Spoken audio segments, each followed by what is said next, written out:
Okay, it looks like we are live. Wonderful. Hello, Soul family. I'm going to share in a couple of places and just get comfortable. If you're catching us live, pop a comment in, let us know who you are and where you're tuning in from. We have a special guest on our show today, and I'm so excited to introduce her in just a moment.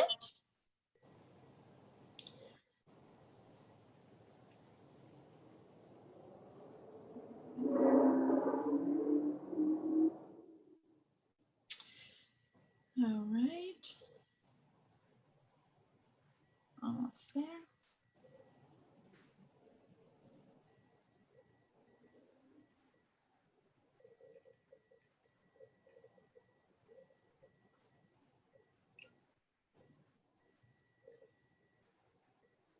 Okay. One more place.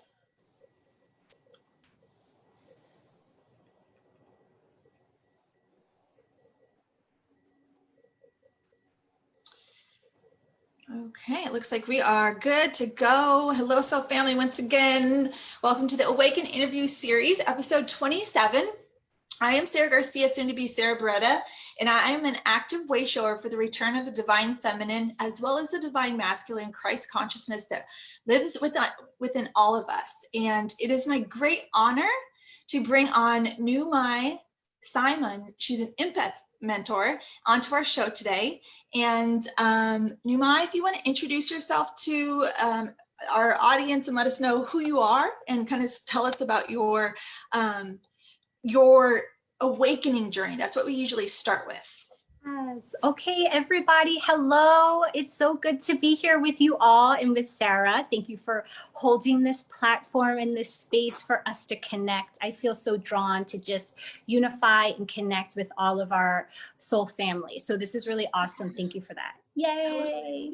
Yay. Thank you. Yeah. So just to let you know a little bit about myself. So my name is Nhu-Mai.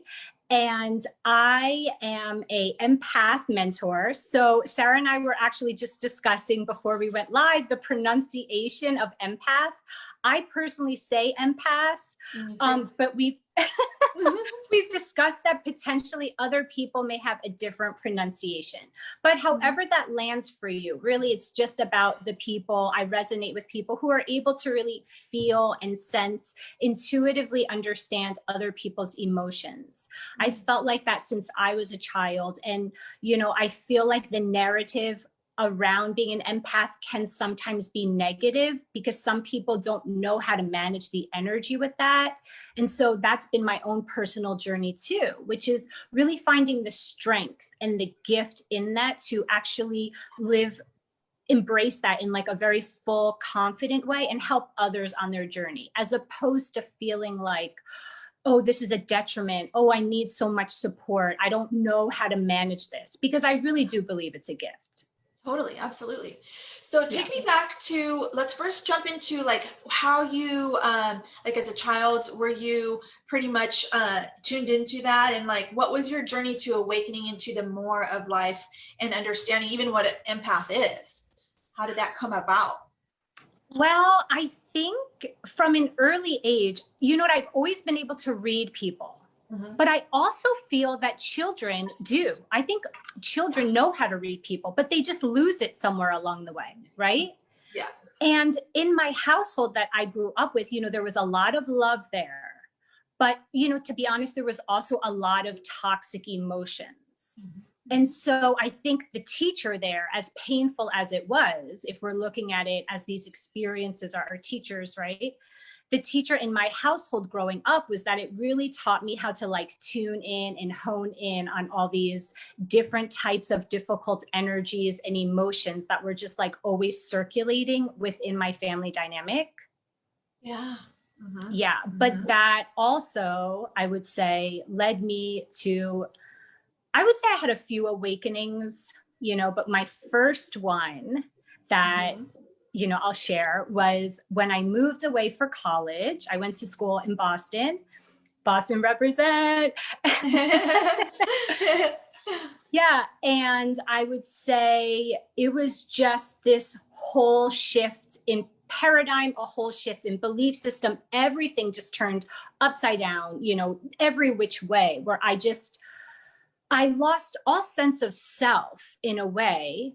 But at the same time, if I really reflect on that, I don't think I really ever had a deep sense of self, because my upbringing was so toxic that I didn't really have the space in my home, in my safe space, to go within. It was always so external to be like, how's everyone doing? How's everyone feeling? Am I safe now? Always feeling other people's stuff.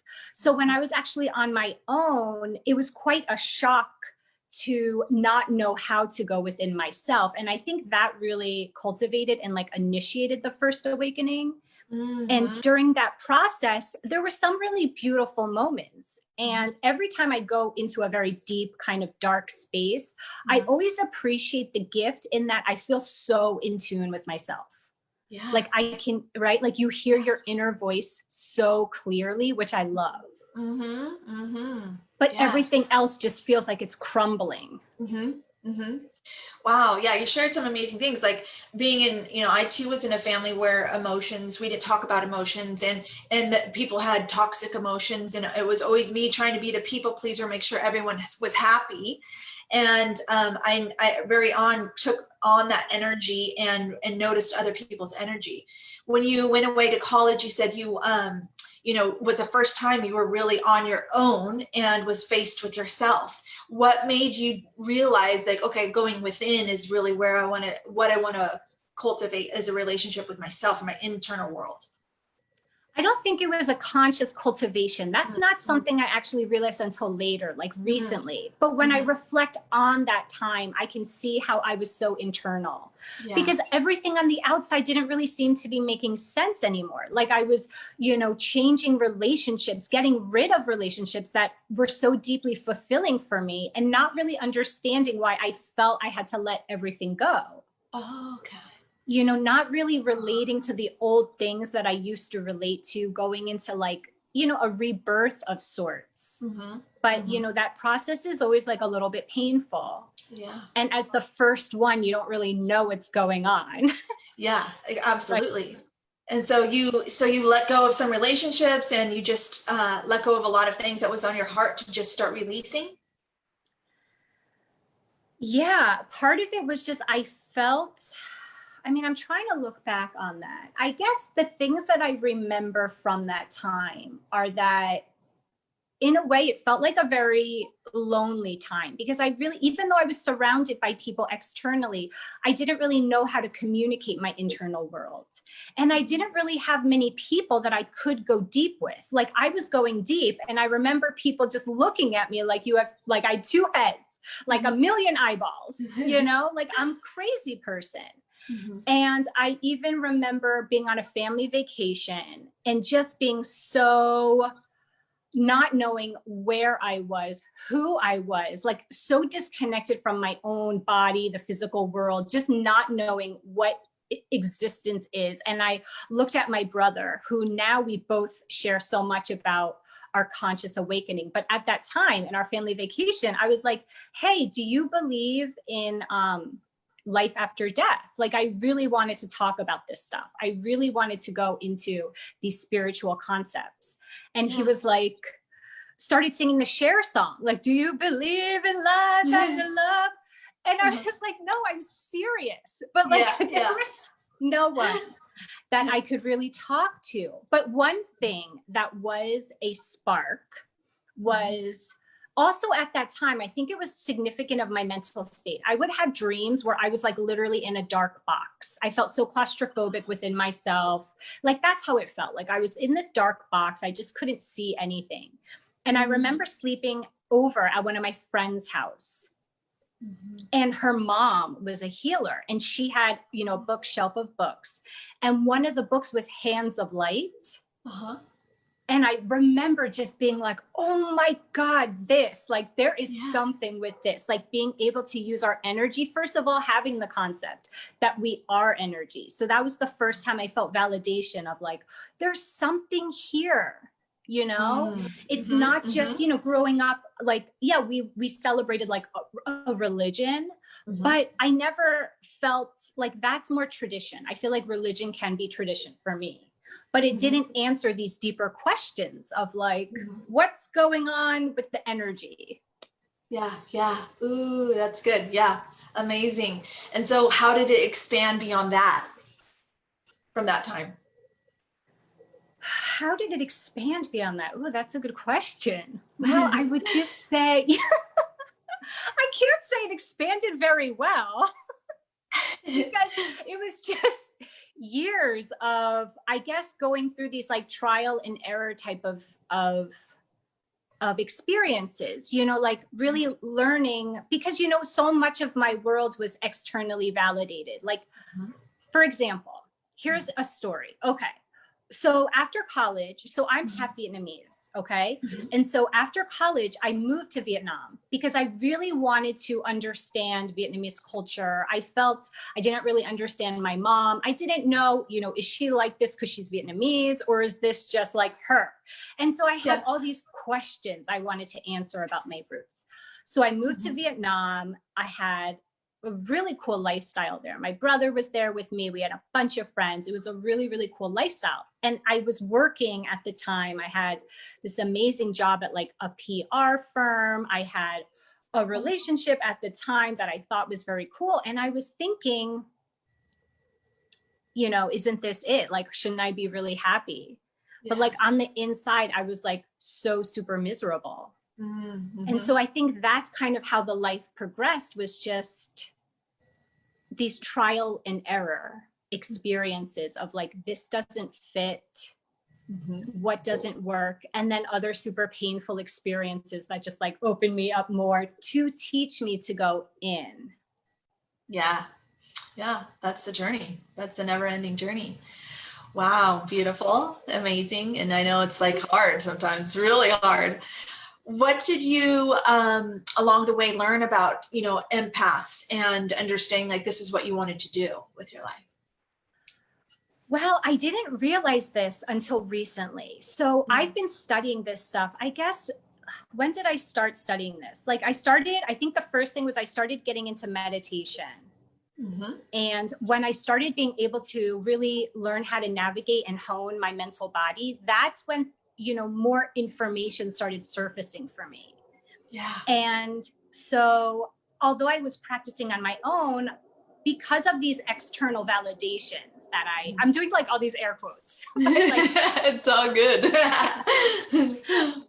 You know, these external validations that I had put on myself made me feel like I didn't really want to talk about it openly. There were maybe only a few people, plus of my past experiences, feeling like no one really understood what I was saying.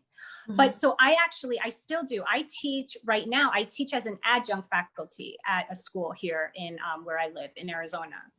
And I had a class about a year and a half ago, and I could already like immediately I walk in there and I felt how dense and heavy the energy was. I was just like, oh shit, like I'm going into the dungeon here. Like stuff is going down, right? And it just turned out like there were so many issues, but there was one student of mine who was suicidal.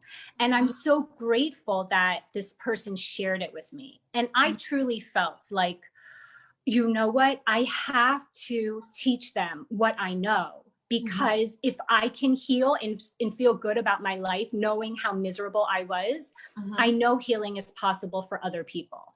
Totally. Yeah. And so I started teaching this in my class. And the semester was a roller coaster, and it was up and down. It was, you know, there was just so much trauma in there.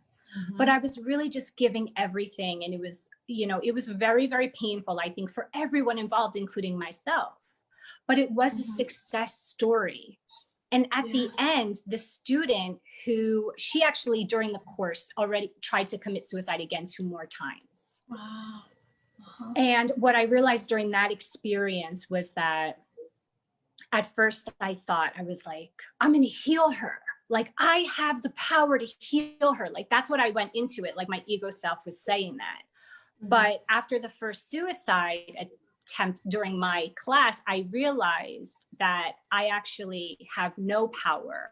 I can only simply hold the space for her. And so that's what I started doing, was like opening the space to hold that for her and let her share her journey and share my journey, you know, of what was working for me and teaching these things. And so at the end, when she came back, she had to go back to in treatment. You know, she would go to these in treatment centers.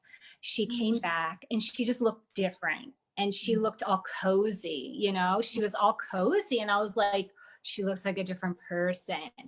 And she said to me, she's like, I thought of you when I was in there because they were teaching me the things that you were trying to teach us. And so she made copies of all her worksheets that she got from there, because she said, I want you to teach other people this. Oh, I know. And I was like, oh my God, that's a blessing. I took that as a blessing. Totally. And so that's why I was like, if I can help someone heal, not by wanting them to heal, not by making them heal, but just by opening the space for them and sharing my own journey, I'll do that. Yeah, that's what we're all doing here. Like as light workers, as people who wanting to, you know, show that there's another way. And if you have like nudges from your heart that's telling you there's more to it than external success or external achievements or anything like that. Like, and your heart has this desire to really look at what that is. It's available to you. And that's why I love doing these interviews and bringing people on to see we're making it more common by talking about it and by, you know, having people see, it's not just, we're not the crazy ones. There's a lot of us, that are woke right now, you know, and that's amazing. I love that. And it's such a beautiful thing that you did. And, you know, it's a shame that we don't teach that in school, you know, that our little ones aren't learning like coping skills and all these kinds of things that we know, you know, helps heal. That's not part of the systems. But thank God that, you know, she had you as a teacher and you were able to hold that space for her. And you know, like that's just a beautiful story. Yes, thank you. And I also feel like I feel very optimistic at this point. Like, you know, we're coming together, you and I, and look how many other light workers are coming together. And that the more community we create, the more collective consciousness we can spread, right, in our embodiment. Like maybe we can start shifting the consciousness in the schools for the children, right? Yeah, absolutely. Yeah, I can see it for sure. Amazing. So what are kind of like, how did this, so you started teaching this to your class, and then you decided, okay, I want to actually become an empath mentor. And then did you, was there like specific, when did you identify with being an empath? Oh, okay. So I identified with being an empath. I mean, for the past few years, I think it was my own journey of trying to learn how to manage my energetic boundaries. You know, I always felt so porous. I always felt too open. I felt, you know, all my energy being sucked or not being able to really assert myself out of the guilt, the responsibility. Like responsibility is okay, again, the air quotes, but like responsibility is such the word that so many empaths hold. Like I am responsible for someone else. But that is, as we know, is like takes away from our sovereign power because we're not responsible for anyone else. Yeah. Yes. Right. And so, okay, so in my own journey of just trying to understand how to manage my energy, I started identifying with being an empath, and that grew stronger and stronger. But I didn't go into this thinking, oh, you know, I'm an empath mentor. Like I got my shit together. Like, no, it was during COVID and I got this message to start doing card readings online. And that's how it started. Okay, awesome. Yeah. Was it message from your guides or a message from your internal like message? Yes, it was a message from my guides or my higher self. You know, I don't know exactly, you know, I can't specify, but I got this message and it was like, you're going to go live for 30 days. And I was like, what are you talking about? I was like, this is wild. What? And that's just kind of how I think part of that process was me building my own sense of like integrity of my own gifts and like acknowledging that having spiritual gifts is is okay. You know, it wasn't, it's Yeah. not crazy. It's not weird, right? Yeah. It's safe to show who you are and what, you've been blessed with these beautiful gifts. It's time to use them. Absolutely. So did you go live? I did. I Oh, you did. did it? Okay. Awesome. I did. Awesome. I did. And it was great. And I connected. That's how I started connecting with so many people, and other people telling me, oh, I identify as an empath. And it just kind of built from there. Yeah, amazing. Okay, I love that. So it happened during COVID. Like, so much has changed because of COVID, and I think so many people have either woken up, or really a lot of the switches have been turned on, and a lot of inner healing work has taken place, and because of this downtime. And so, at least for me, I know for sure. And that's beautiful that you came into this new offering to work with others in such a way. Do you specifically use any kind of like tools, or is it because when I was learning about empaths, someone had told me something about human design and looking at the chart, and that could indicate being an empath or not. So I was trying to differentiate between the two. Do you know any correlation between the human design and being an empath? You know what? I'm not too aware of the human design, but often what I hear are comparisons between the highly sensitive person, the HSP, and the empath. And so, I feel like you already know if you're a sensitive person. Yeah. But then there is like the extra step of the empath. And then for me, which I also like to teach some of my clients who are coming into their psychic gifts, that also being an empath is the doorway for the psychic gifts as well. So I kind of see it as like a 3-tier process, and however more evolves. Okay. Wow. Okay. Yeah. So cool. I love that. Can you share a little bit about what you work on with your clients? Yeah, sure. So, it varies. Like, clients come to me usually because there's a question that they have. Always they say something is heavy in my heart. That's what they always say. Something's heavy in my heart. And so my goal is always to help them uncover the burden in their heart, to release it, and then bring in the healing. And that can vary from so many things, like, wanting a relationship with a significant other, letting go of toxic relationships. It could be stepping into their leadership. It could be owning their psychic gifts, similar to my journey, which is like identifying with the physical for so long, but now they're being called, like their guides are literally speaking to them, and they're scared. And so I also, help hold the space, because it can be scary. Like, going, the physical world is so clear. It's just here. It's what we're used to. Like, everyone talks about the physical world, but the spiritual world, there's just so many unknowns, right? And it's like vast, it's infinite. And so that can be super scary for people who like are being called to go into that more. And I love that stuff. I'm like, let's go. I want to go with you. This is so fun. I know, right? I know, it's the best. I love it. I would live there. I mean, we do. Me too. Totally. I would live there. Yeah. That's amazing. That's amazing. So people come to you with something heavy on their heart, and they want some sort of, they don't know exactly what it is, but you help facilitate the space to shift and transmute that energy into something greater for them. And that's amazing. That's beautiful. Yes. And I do 2 types of programs right now. Like, I do these one-on-one sessions where I pull cards. I do these intuitive reading sessions, right? But I also do like an 8-week program mentoring, so that people can actually have my support as they start integrating these new belief systems, as they start integrating these new, action steps in their life. Like, I'm here to guide you. It doesn't just have to be like one and you leave. Although even with my clients who do one and leave, I mean, I'm still in touch with them anyway, but it's just different. Yeah. So you have 8-week, you generally work with clients for 8 weeks. Yes. Yeah. That's amazing. I love that. Yes. That's beautiful. So cool. So cool.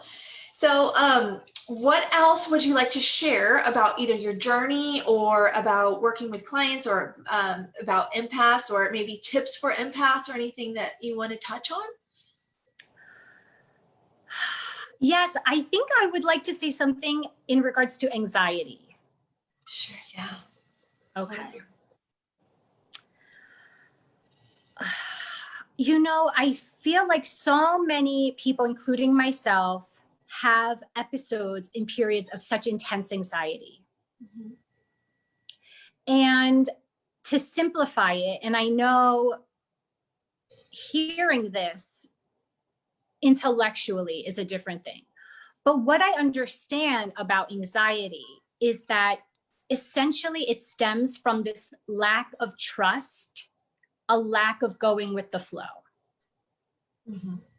And that's kind of the spiritual belief that I understand, but also like a very simplified version. Because when you're in the anxiety, I don't think you want to hear like, oh, you're not trusting, because you're going to be like, how do I trust? Mm-hmm. But I think if we can kind of wrap our head around the word trust and our heart around the word trust and just start opening up to that, I think a lot will unfold to release the mental body. Because I think so much of it really does start in the head space, and then it just goes into the body and creates all that tension in the chest and panic, right? Yeah, yeah. Mm-hmm.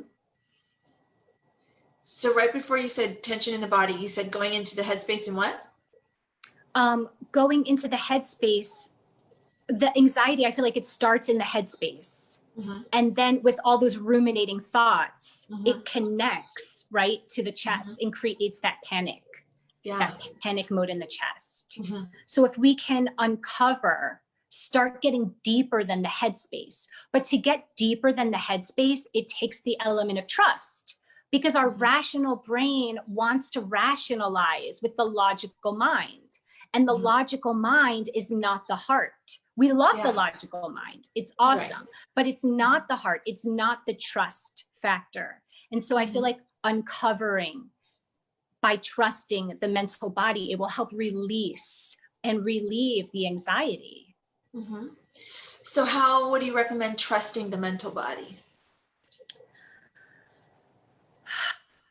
I think it's not so much about trusting the mental body, but tuning more into the heart to get past the mental body. Right? So it's like, how do you get past that mental body? Like really, really deeply connecting into your heart. And so, you know, when we're in those episodes of like trauma, it's really good to imagine yourself, like, where do you find the most comfort? Like, think of an animal maybe that you have.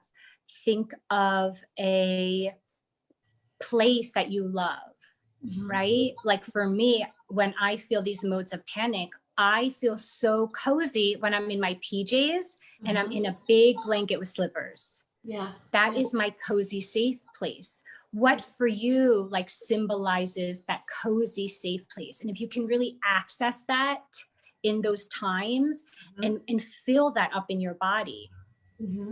Yeah, that's so important to be able to feel the anxiety or panic and be in, you know, in a, like an inner child state where you're just like cozy and you're just allowing your body to be comforted and soothed and experience that emotion.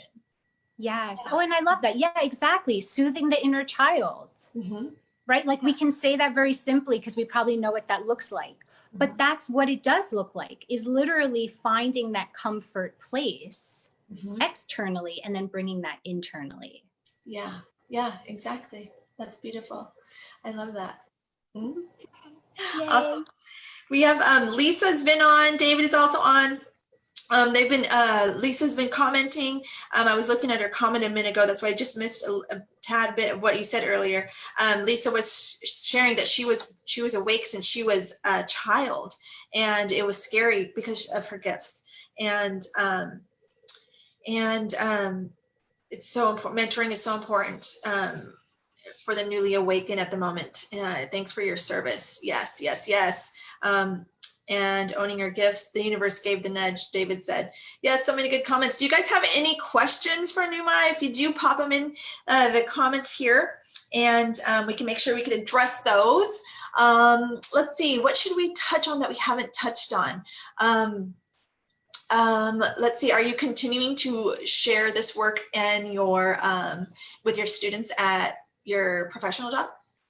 You know what? I find it harder because at my job, so first of all, I teach writing, right? Like academic writing. So I try to incorporate it into its own module, which I call contemplative studies. Okay. And they seem to really like it. But since we're all online, it's a little bit harder. I find it a little bit harder. So I do very simple things like we do the gratitude practice. Where they have to, write about gratitude. And I teach them why the focus on gratitude, how it expands. And I mean, everyone can benefit from the practice of gratitude. Yeah, totally. And so I find it harder to reach them. I know that they are going through stuff, but the connection is just through email. Some of them is all online and I don't even know what they look like. Oh, really? Oh, yeah. Yeah. And I never know how deep to get because I don't necessarily feel like that's the proper space for it. It's a question I grapple with on my own, this line of conforming versus like following what feels right, Yeah. I think following what feels right is the answer for me. Yeah. I think that is the answer. And that is a lesson I need to learn as well. Yeah. It's always the rightest answer. Best answer. Yes. I love that. Yeah. Lisa, bless, keep planting those seeds, Queen. Oh, she's amazing. I don't see any questions coming through. Let's see if there's anything else that we didn't touch on. Can we ask Oh, sorry to interrupt. Yeah, go ahead. Can we ask Lisa a question? Is she still there? Yeah, Lisa's here, I'm sure. Yeah, Lisa, I would love to know because you said that you've had your spiritual gifts as a child. Can you tell us a little bit? I would just love to hear about what your gifts are. Pop in the comments, Lisa. I know she said, trust your gut and read the energy they send. They need these teachings you bring. She's gonna. I'm sure she's. There's just a tiny bit of lag time, but I'm pretty sure Lisa is. I know she's a star seed. She is I think a clairvoyant, and we'll see. I know she said white witch. Let's see. Clairvoyant represent. Woo! Yeah. Garcia in the house. Yeah. We'll see what she says. Okay. Cool. So for people maybe who are just starting to wake up, who see this video and they're like, okay, I'm in this place where I want change, or I know that there might be something else is calling me. What would you recommend that they?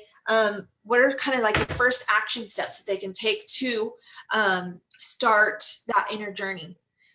You know what I would suggest that's coming to mind right now? The first action step I would say is writing down, actually making it concrete out of your mind. So I would write down what are the things that are bringing you joy in your life currently, right? Like maybe it's like, oh, I love my family. I love this. I love this. And then make a separate list right next to it of the things that are no longer serving you. Because once you're clear on what no longer serves you, you're able to really do something about it. Like maybe it's, for example, your job, right?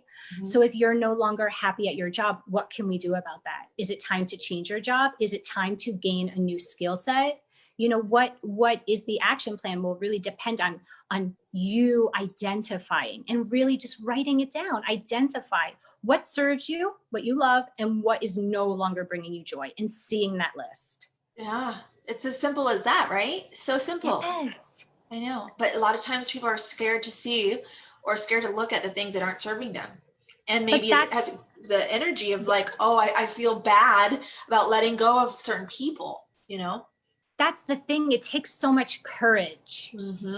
But the thing is, when we shift internally, right? So if you start making these shifts in your internal world, they will happen externally. They will manifest on the outside. So really, if you don't even have to be like, I'm going to let go of this person.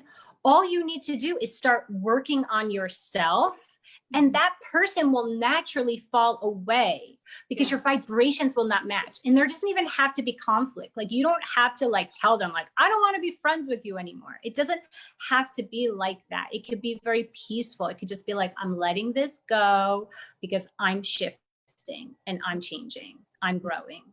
Mm-hmm. Mm-hmm. What do you recommend for like family members or people who might be like really close? That is harder. Mm-hmm. And that has been my journey as well. And so what I do, I'm not an expert because I'm still navigating this terrain as I go. But what I do is that, first of all, like, I'm super aware. What I have done is like I become very aware of the patterns that I dislike. Mm-hmm. Mm-hmm. And the people that I'm very close to, they don't have the conscious awareness if you try to talk to them about the patterns. Okay, so that's one of the issues in the first place. It's like they don't have the capacity to look at themselves. So that's one thing. But when you're aware of it, you can be prepared when the pattern will emerge to take action for yourself. Like whether it's just standing up and walking away, being respectful by just ending the conversation. And you can just end the conversation by just being like, oh, excuse me, I have to use the restroom, like, whatever it is. Yeah. But really creating your own boundaries, because these are people in my life that I love, right? I don't want to end the relationship. I just want to learn how to navigate these relationships because I want to be happy in them with these people still in my life who are my blood, Yeah, absolutely. That's great. Yeah, absolutely. Just not necessarily having to say I'm cutting you out of my life, but just that I'm going to navigate it better and I'm going to create better boundaries and not stick in a place that makes me feel like they're sucking my energy or they're manipulating me or they're trying to do something that I don't like. I don't have to sit there anymore. I can just simply walk away or not come over or just do little things that eventually they'll start either picking up on that or you'll just continue to do the thing that, escape or avoiding pattern until they eventually will like realize, okay, I want you around more, or they're going to change too. Right. Or maybe you'll even see each other less, but your relationship will feel healthier, which is fine too. Yeah. And one more technique that I like to do is that I have a specific person in my life who really thrives on the negative. They love going into the drama and the gossip of whatever it is, whatever the problem is, they love to amplify it and feed on the negative. And I really don't like that because I find when I engage in those conversations, it sucks my energy. So what I've started doing is I literally imagine my energy. I'm like a gray rock. I turn myself into a gray rock and I do not emit any frequency and I become very indifferent to the conversation. And that person might not like it because they're like, you're not feeding into my drama, but that's okay. Yeah, that's okay. Yes, that's brilliant. Yes, absolutely. I love that. Totally. Yep, that's right. Lisa said she has a gift of mediumship and energy healing since she was a child. And so that's what that's gorgeous. Love that, Lisa. Wow. So cool.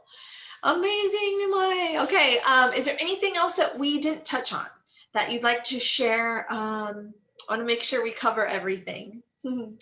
Yes, you know what? One thing that's lingering is that I just want to be clear on the programs that I currently offer, because I think it was implied that maybe I only do the 8-week course. Okay. But actually, I do per session intuitive reading sessions where I use the cards. So I just wanted to be clear about that.